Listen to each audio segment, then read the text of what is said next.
Welcome back to my channel. நாங்கள் upload பண்ணுற வீடியோ உங்களுக்கு பிடிச்சிருந்தா சப்ஸ்கிரைப்ன்றதை கிளிக் பண்ணிவிட்டு அதோட கூடிய பக்கத்தில் இருக்கிற பெல் ஐக்கானையும் சேர்த்து கிளிக் பண்ணிவிடுங்க. தேங்க்யூ. இன்றைக்கி நம்ம குட்டி குட்டி மாங்காவை யூஸ் பண்ணி மாவடு எப்படி பண்ணலாம் அப்படிங்கிறதாங்க எக்ஸ்பிளைன் பண்ண போகிறேன். பார்த்திங்கன்னா இந்த சைஸை விட சின்ன சைஸாக இருக்கக்கூடாது, காம்பு கம்பல்சரி இருந்தால் ஆகணுங்க. இதோட பெரிய சைஸாகவும் இருக்கக்கூடாது. இதுவே பெரிய சைஸ் தான். நான் உங்களுக்கு டிஃப்ரெண்ட் காட்டுறதுக்காக தான் எடுத்து வச்சுருக்கேன். ஸோ இப்போ இது மேலே இருக்கிற தூசு தும்பு வந்து க்ளீன் பண்ணி எடுக்கிறதுக்காக நான் தண்ணியில் 2 தடவை போட்டு அலம்பி எடுத்துக்கிறேங்க. நீங்கள் ஒரு 1 hour கிட்ட ஊற வச்சுட்டு தண்ணியிலேயே ஊற வச்சுட்டு அதுக்கப்புறமா கூட நீங்கள் க்ளீன் பண்ணி எடுத்துக்கலாம். இந்த மாதிரி ஒரு மாங்காயாக நம்ம கையில் வச்சே நல்லா க்ளீன் பண்ணி எடுத்துக்கலாங்க. ஸோ இதை வந்து நான் ஒரு கிளாத்தில் வெயில் படுற இடத்துல காய வைக்க போகிறேன். ஈவன் நம்ம காய வச்சாலுமே இன்னொரு கிளாத் கொண்டு அதை நல்லா க்ளீன் பண்ணி தொடச்சி எடுத்துக்கலாம். கொஞ்சம் கூட தண்ணி இருக்கக்கூடாது.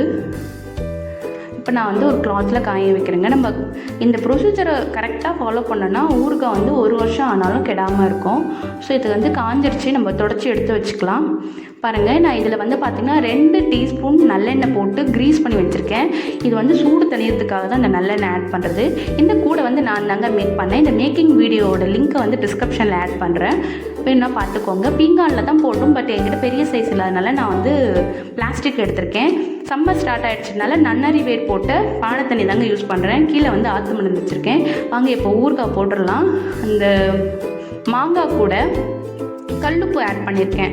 கல்லுப்பு வந்து 175 கிராம், அதாவது 175 கிராம்லேருந்து 200 கிராம் கிட்ட நீங்கள் ஆட் பண்ணிக்கலாம் 1 கிலோ மாங்காய்க்கு. இப்போ இதை வந்து பார்த்திங்கன்னா நான் ஒரு மிஸ்டேக் பண்ணிட்டேன். இந்த மாதிரி நல்லா குலுக்கணும். காலையிலையும் மாலையிலையும் டெய்லி ஒரு 3 நாள் கிட்ட குலுக்கினீங்கன்னா உங்களுக்கு உப்பு நல்லா கரைஞ்சி அந்த மாங்காயிலேருந்து தண்ணி ஜூஸ்லாம் வெளியே வந்து உங்களுக்கு தண்ணியாக ஆகிடும். நான் வந்து கல்லுப்பு அரைக்காமல் போட்டேன். நீங்கள் போடும்போது மிக்சியில் ஒரு ஓட்டிட்டு அப்புறமா போடுங்க, உங்களுக்கு சீக்கிரமாக ஆகிடும். எனக்கு 5 நாள் ஆச்சு இந்த மாதிரி வரத்துக்கு, தண்ணி விடுறதுக்கு.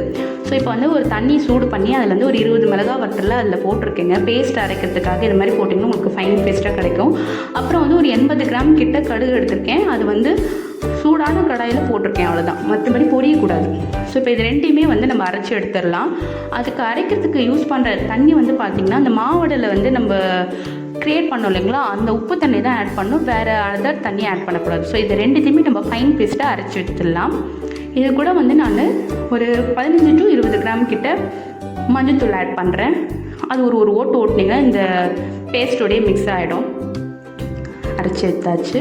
இப்போ வந்து நம்ம அந்த தண்ணி ஈர்த்து வச்சுருக்கோம் இல்லைங்களா, அந்த தண்ணியிலே நம்மளோட அரைச்சி வச்சுருக்க பேஸ்ட்டை போட்டு நல்லா மிக்ஸ் பண்ணிடலாங்க. மிக்ஸ் பண்ணிவிட்டு அதுக்கப்புறமா மாங்காவோட ஆட் பண்ணிடலாம். டேரெக்டாகவும் பேஸ்ட் அதில் போடலாம், பட் ஈவனாக வந்து உங்களுக்கு அந்த மாங்காவோட ஒட்டுமான்னு தெரியல. அதுக்காக வேண்டியது அந்த மாதிரி தண்ணியில் நல்லா கலந்துட்டு அதுக்கப்புறமா அந்த மாங்காயில் இதில் ஆட் பண்ணுறேன். ஸோ ஒரு 1 வீக் இல்லைன்னா ஒரு 5 நாள் இந்த மாங்காய் வந்து சோக் ஆகட்டும். அந்த உப்பு தண்ணி அப்புறம் அந்த காரத்தில் நல்லா மெர்ஜ் ஆகிடுச்சுன்னா அவங்களுடைய மாவோட இஸ் ரெடி. இது இந்த தண்ணி பார்த்திங்கன்னா இன்னும் நிறைய விடும், மாங்காயிலேருந்து இன்னுமே தண்ணி விடும். ஸோ அந்த தண்ணி யூஸ் பண்ணி நம்ம எதுக்கு வேணாலும், தயிர் சாதம் அப்புறம் வந்து இட்லி எதுக்கு வேணாலும் நம்ம யூஸ் பண்ணிக்கலாம். ஸோ நம்மளுடைய மாவடை இப்போ ரெடி ஆகிடுச்சு. ஸோ நீங்களும் ட்ரை பண்ணி பார்த்துட்டு உங்களுக்கு எப்படி வந்திருக்குன்றது எனக்கு ஃபீட்பேக் சொல்லுங்கள். இந்த வீடியோ உங்களுக்கு பிடிச்சிருந்தா லைக் பண்ணுங்கள், உங்களோட ஃப்ரெண்ட்ஸ் அண்ட் ஃபேமிலிக்கு ஷேர் பண்ணுங்கள், மறக்காமல் சப்ஸ்கிரைப் பண்ணுங்கள்.